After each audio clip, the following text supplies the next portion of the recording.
नमस्कार पांचजन्य, इस सप्ताह में आप सभी का स्वागत है और मैं हूं आपके साथ निखिल वर्मा। इस सप्ताह का पांचजन्य अंक विभाजन विभीषिका, पीड़ा और पाठ। भारत विभाजन विभीषिका उससे जुड़ी स्मृतियों और उसके दूरगामी परिणामों को समर्पित है। 15 अगस्त जहां स्वतंत्रता का पर्व है, वहीं 14 अगस्त हमें उस दर्दनाक अध्याय की भी याद दिलाता है जब भारत का विभाजन हुआ। लाखों लोग उजड़ गए और करोड़ों लोगों की जिंदगी हमेशा के लिए बदल गई। इस विशेष अंक में विभाजन के राजनीतिक कारणों, पाकिस्तान निर्माण की पृष्ठभूमि, विस्थापित परिवारों के अनुभवों, सिंध और पूर्वोत्तर पर पड़े प्रभावों तथा राष्ट्रीय स्वयंसेवक संघ की भूमिका जैसे अनेक विषयों पर विस्तृत रूप से चर्चा की गई है। आइए शुरुआत करते हैं पांचजन्य के संपादक हितेश शंकर जी की संपादकीय स्मृतियां जो रुलाती हैं, स्मृतियां जो जगाती हैं से। इस लेख में हितेश शंकर जी विभाजन को केवल इतिहास का विषय नहीं बल्कि राष्ट्रीय चेतना का प्रश्न बताते हैं। वे लिखते हैं कि स्वतंत्रता का उत्सव तभी पूर्ण है जब हम विभाजन की पीड़ा को भी याद रखें। विभाजन की स्मृतियां केवल अतीत की घटनाएं नहीं बल्कि भविष्य के लिए चेतावनी भी है कि राष्ट्र की एकता और सांस्कृतिक चेतना कितनी महत्वपूर्ण होती है। लेख में विभाजन की स्मृतियों को केवल दुख का विषय नहीं बल्कि राष्ट्रीय जागरण का आधार बताया गया है। लेखक कहते हैं कि विभाजन की त्रासदी को भूलना इतिहास से मुंह मोड़ना होगा। जिन परिवारों ने अपना घर, जमीन, कारोबार और अपने सपनों को खोया, अपने अपनों को खोया, उनकी पीड़ा आज भी राष्ट्र की सामूहिक स्मृति का हिस्सा है। ये लेख पाठकों को भावनात्मक रूप से जोड़ते हुए ये प्रश्न भी उठाता है कि आखिर ऐसी परिस्थितियां बनी, कैसे बनी और उनसे हमने क्या सीखा। अब बात करते हैं इस अंक की आवरण कथा की, जिसमें बहुत से प्रमुख लेखों को जगह दी गई है।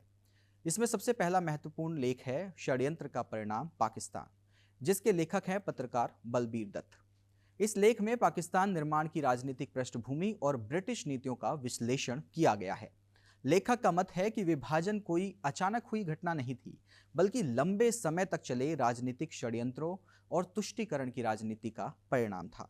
लेख में मुस्लिम लीग, ब्रिटिश शासन और उस दौर की राजनीति के कई पहलुओं पर विस्तार से चर्चा की गई है। अंक में वासुदेव देवनानी का लेख सिंध छूटा संकल्प नहीं, सिंधी समाज के संघर्ष और पूर्ण निर्माण की गाथा प्रस्तुत करता है। लेख में यह बताया गया है कि मातृभूमि छूटने के बावजूद सिंधी समाज ने अपने संस्कार, संस्कृति और उद्यमशीलता को जीवित रखा। यह लेख संघर्ष से सफलता तक की प्रेरणादायी यात्रा का दस्तावेज है। वहीं पद्मश्री डॉक्टर हरमहेंद्र सिंह बेदी का लेख पीढ़ियों तक सताएगी ये पीड़ा विभाजन के मानवीय पक्ष को सामने लाता है। लेख में यह बताया गया है कि विभाजन केवल उस पीढ़ी का उसकी त्रासदी नहीं थी जिसने इसे देखा, बल्कि उसके घाव आने वाली पीढ़ियों तक पहुंचे हैं। लेखक ने विस्थापन, हिंसा और बिछड़ते परिवारों की पीड़ा को अत्यंत मार्मिक ढंग से इस लेख में प्रस्तुत किया है। डॉक्टर रवि प्रकाश टेकचंदनानी और मेघा खेमानी द्वारा लिखित एक लेख माटी गई, मंदिर गया, बिखर गया मन, इसे भी इस अंक में प्रमुखता से दिखाया गया है। इस लेख में विभाजन के दौरान सांस्कृतिक और धार्मिक विरासत पर पड़े प्रभावों को रेखांकित किया गया है। लेख में यह बताया गया है कि विभाजन के दौरान केवल लोग ही विस्थापित नहीं हुए बल्कि मंदिर, तीर्थस्थल और सांस्कृतिक केंद्र भी प्रभावित हुए थे। इस अंक में नरेंद्र दत्त के लेख संघ ने संभाला, इसे भी विभाजन के दौरान राष्ट्रीय स्वयंसेवक संघ की भूमिका का वर्णन इस लेख में किया गया है। लेख बताता है कि जब लाखों लोग शरणार्थी बनकर भारत पहुंचे, तब स्वयंसेवकों ने राहत शिविर, सुरक्षा व्यवस्था और पुनर्वास कार्यों में महत्वपूर्ण योगदान दिया था। वहीं दीपक द्विवेदी का लेख तो विराट होता भारत का सामर्थ्य एक वैचारिक विमर्श प्रस्तुत करता है। लेख में विचार किया गया है कि यदि भारत का विभाजन ना हुआ होता तो उसकी आर्थिक, सामरिक और भू राजनीतिक शक्ति कितनी व्यापक हो सकती थी। उस दौर की स्थिति को समझने के लिए ये लेख आवश्यक है। अब इसके बाद बात करते हैं इस अंक में प्रस्तुत संध्या जैन का लेख छूटे ठिकाने, बची बस स्मृतियां। विभाजन से प्रभावित परिवारों की यादों का संग्रह ये लेख है। लेख में उन लोगों की कहानियां हैं जिन्होंने अपना सब कुछ पीछे छोड़ दिया, लेकिन अपनी स्मृतियों को आज भी संजोकर रखा हुआ है। मृदुल त्यागी का लेख सत्ता के लिए अखंडता की बलि, इसे भी इस अंक में प्रमुखता से प्रकट किया गया है।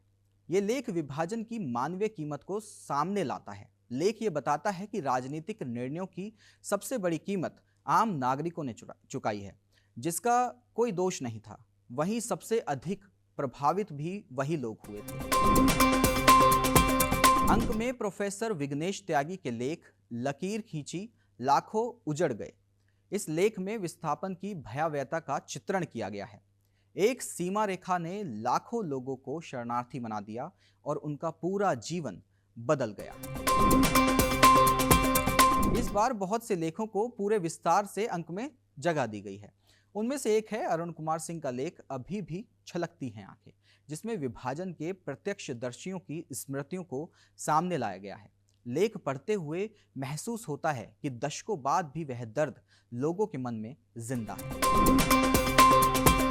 अंक में डॉक्टर आनंद सिंह राणा के लेख बरसों की सुनियोजित परिणति, इसमें विभाजन के लंबे समय से चल रही राजनीतिक प्रक्रियाओं का परिणाम बताया गया है।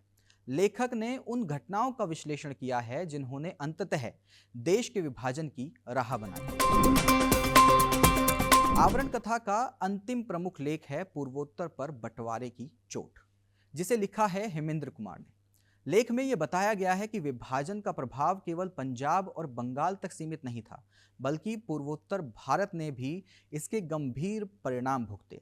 सामरिक, आर्थिक और सामाजिक दृष्टि से पूर्वोत्तर क्षेत्र पर पड़े प्रभावों का विस्तार से इसमें विश्लेषण किया गया है। इस अंक में प्रकाशित लेख सामरिक मोर्चे पर मजबूत होता भारत में हाल ही में हुए अग्नि 4 मिसाइल के सफल परीक्षण को भारत की बढ़ती रणनीतिक क्षमता का प्रतीक बताया गया है। लेख में यह बताया गया है कि लगभग 4000 किलोमीटर मारक क्षमता वाली ये बैलिस्टिक मिसाइल भारत की प्रतिरोधक क्षमता को और मजबूत बनाती है। इसकी पहुंच पाकिस्तान के पूरे क्षेत्र और चीन के बड़े हिस्से तक है। साथ ही मोबाइल लॉन्चर प्रणाली, ठोस ईंधन तकनीक और लगातार सफल परीक्षण भारत की रक्षा तैयारियों तथा स्वदेशी मिसाइल विकास की मजबूती को दर्शाते हैं। इसके अलावा भी बहुत से बड़े लेखों को इस बार के अंक में विस्तार पूर्वक जगह दी गई है, जिसमें सारनाथ पहचान की नई उड़ान, बहुआयामी वीर सावरकर पर भी विशेष लेख प्रमुख है। इसके अलावा इस अंक में प्रकाशित आजकल स्तंभ में भी आपको अन्य महत्वपूर्ण सामग्री पढ़ने के लिए मिलेगी, जैसे बदल गई राम मंदिर के पुजारियों की वेशभूषा, 73% छात्र छोड़ देते हैं पढ़ाई, दोषी पाए गए यशवंत वर्मा और मंदिर के लिए 1.21 करोड़ रुपए आवंटित और लाल किला धमाके में AQIS का हाथ जैसे लेख प्रमुख हैं। स्वतंत्रता के अमृत काल में विभाजन की पीड़ा को याद करना केवल इतिहास को दोहराना नहीं, बल्कि उससे सीख लेना भी है।